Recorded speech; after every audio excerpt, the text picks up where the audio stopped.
Welcome to another Spotlight edition on Caribbean Lifestyle TV. My name is Clement Hume. Ladies and gentlemen, this week we shine the spotlight on a very interesting individual. His name is Michael R. Duncan, and he is indeed a politician. Why politics this week?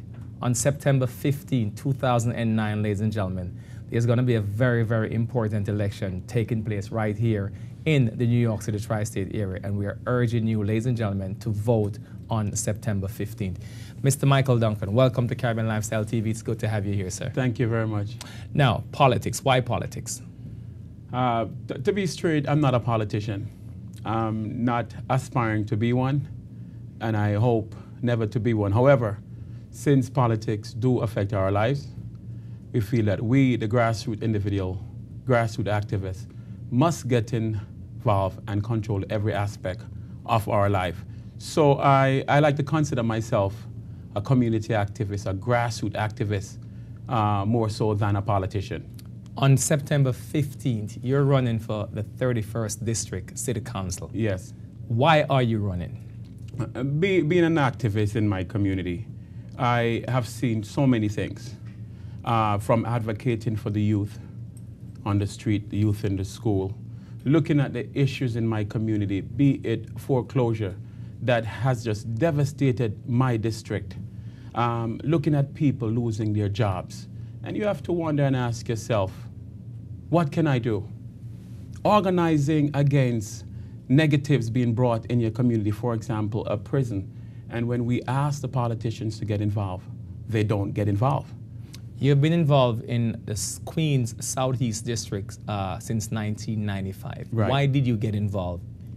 As I said, my first step into community activism is to organize a youth soccer program, seeing that there are not enough youth recreational activities for our children. We realize that the prisons are being built, so we step forward to put together a program that cut into that wicked system that seeks to incarcerate instead of to educate, and that's my main purpose. You went to Baruch College. Yes. You have a degree in accounting. Right. How do you qualify to be a politician? As I say again, straight up, politics. I worked 2 years as a chief of staff of the council district, and the reason I was chosen to be the chief of staff is because of my activism in the community, my abilities to organize the members of my communities around issues.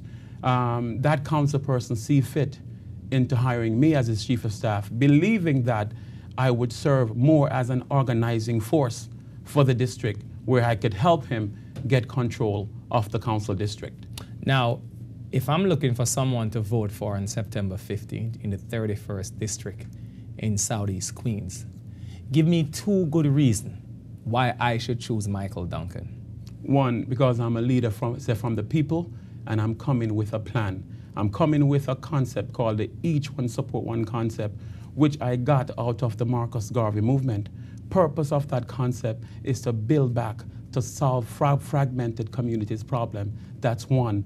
Second, you can check my resume for the last 15 years, and you can expect what somebody has done for the last 15 years for it to show in what they will do for the next 15. So based on my resume, my commitment, my plans, I think you should vote for me. Now, your district makeup, you're a Jamaican. Of course. Your district makeup, the people living in your district, predominantly, where are they from?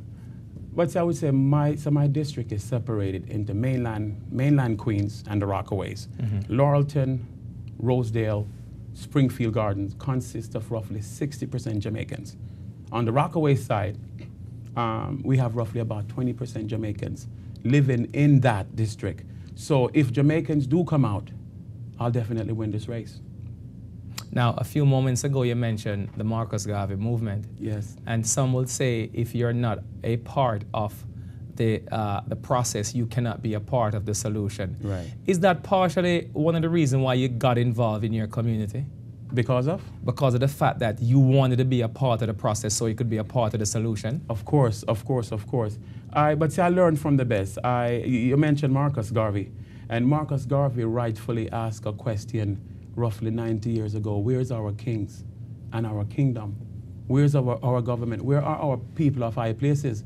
He said he couldn't see them, therefore he will help us build them. I'm asking a question, where are our supermarkets today? Where are our banks? Where are our institutions that we own and control? Brother, I can't see them. Therefore, we must build them. What would you like to tell the folks in the 31st District?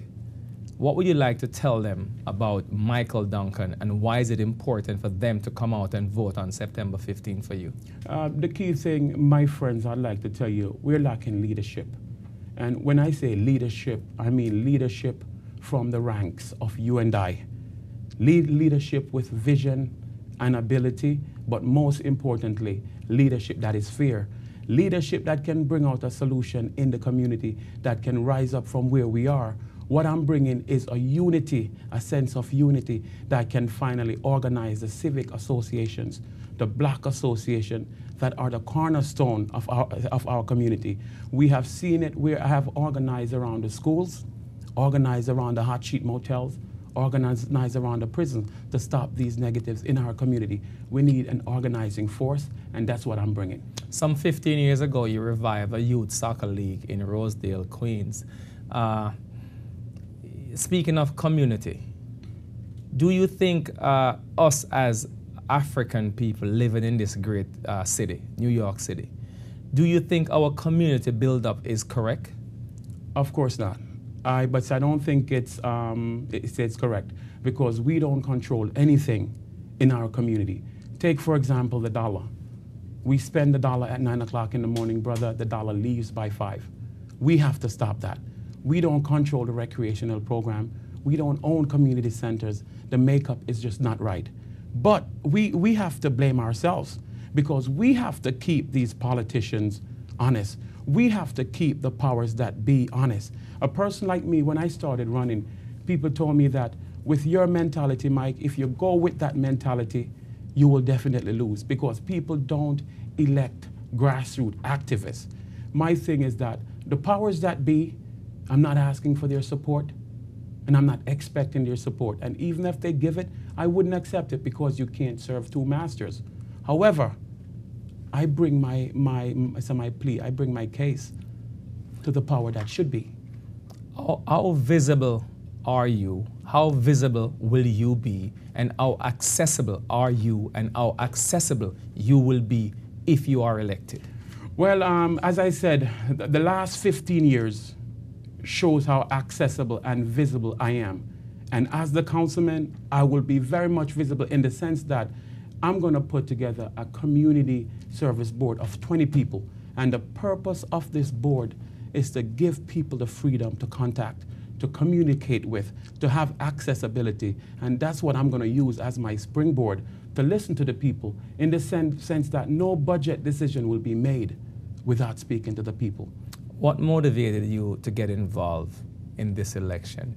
Is it the fact that over the last couple of years we have seen some changes on the higher level in terms of politician here in this country? Recently we had our newly elected 44th President Barack Obama, first African American to rule this great nation. We see where the man who leads and heads up New York politics, Governor David Paterson, a man who also has some Caribbean heritage. What motivated you to get involved? My thing is to let regular community people think that they can run for these offices, they can control their community.